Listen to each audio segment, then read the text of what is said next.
তো গাইস, তোমরাও কি এরকম তোমাদের ইন্ডিয়ান বাইজামিং 3D গেমে হাজার হাজার পুলিশ স্পন করতে চাও? তো তোমরা কিভাবে এরকম হাজার হাজার পুলিশ স্পন করবে সেইটাই বলবো এই ভিডিওতে। তো তোমরা ভিডিওটা শেষ পর্যন্ত দেখতে থাকো। ওকে, তো গাইস, ওইরকম হাজার হাজার পুলিশ স্পন করাতে হলে তোমাদের সর্বপ্রথম ইনফিনিটি হেলথ করে নিতে হবে, আর সেইটার চিট কোড হচ্ছে 9129। তো এইটা ডায়াল করার পর তোমাদের একটা এনপিসি কে মেরে নিতে হবে। তো আমি আমার সামনের এনপিসিটাকে একটা মেরে দিলাম, আর মারার পর তোমরা তোমাদের গেমের সাইটে দেখতে পাবে এরকম ভাবে একটা স্টার উঠে যাবে, আর এই স্টার ওঠার পর তোমাদেরকে একটা বাইক স্পন করে নিতে হবে। তো আমি এখানে একটা জেডএক্সট্রার বাইক স্পন করে নিলাম, আর এইসব করতে করতে তোমরা দেখতে পাবে তোমাদের সামনে কিন্তু পুলিশের গাড়িও চলে আসবে। আর হ্যাঁ, তোমরা তোমাদের বাইকটা নিয়ে শুধু ঘুরে বেড়াবে, আর খেয়াল রাখবে যে গাড়িগুলা থেকে যেন একটা পুলিশও না নামে। তোমরা শুধু তোমাদের বাইকটা নিয়ে এই পুলিশগুলাকে ঘুরাবে। তো গাইস, আমি যতক্ষণে পুলিশগুলাকে ঘুরাচ্ছি ততক্ষণে তোমরা প্লিজ এই ভিডিওটিতে একটি লাইক করে চ্যানেলটিকে অবশ্যই একটি সাবস্ক্রাইব করে দাও গাইস, প্লিজ। ওকে, তো গাইস, এইভাবে তোমাদের পুলিশগুলাকে ঘুরাতে ঘুরাতে যখন তোমাদের ওই স্টারটা উঠে যাবে,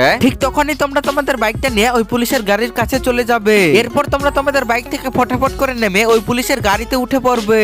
আর গাইস, ওঠার পর ওই গাড়িটা তোমরা চালাবে না, ওঠার সাথে সাথে আবার ওই গাড়ি থেকে নেমে যাবে। আর এরপর তোমরা তোমাদের গানটা বের করে যে কোনো একটা এনপিসি কে মেরে দেবে। আর এনপিসি কে মারার পর যখনই তোমরা পেছনে তাকাবে, ঠিক তখনই তোমরা দেখতে পাবে ও ভাই সাহেব, তোমাদের গেমের ভেতরে কিন্তু অনেকগুলো পুলিশ স্পন হয়ে যাবে। তো গাইস, এভাবেই তোমরা তোমাদের গেমের ভেতরে হাজার হাজার পুলিশ স্পন করতে পারবে। আর হ্যাঁ গাইস, তুমি ভালো করে দেখে নাও যে আমার চ্যানেলটা তুমি সাবস্ক্রাইব করেছো তো।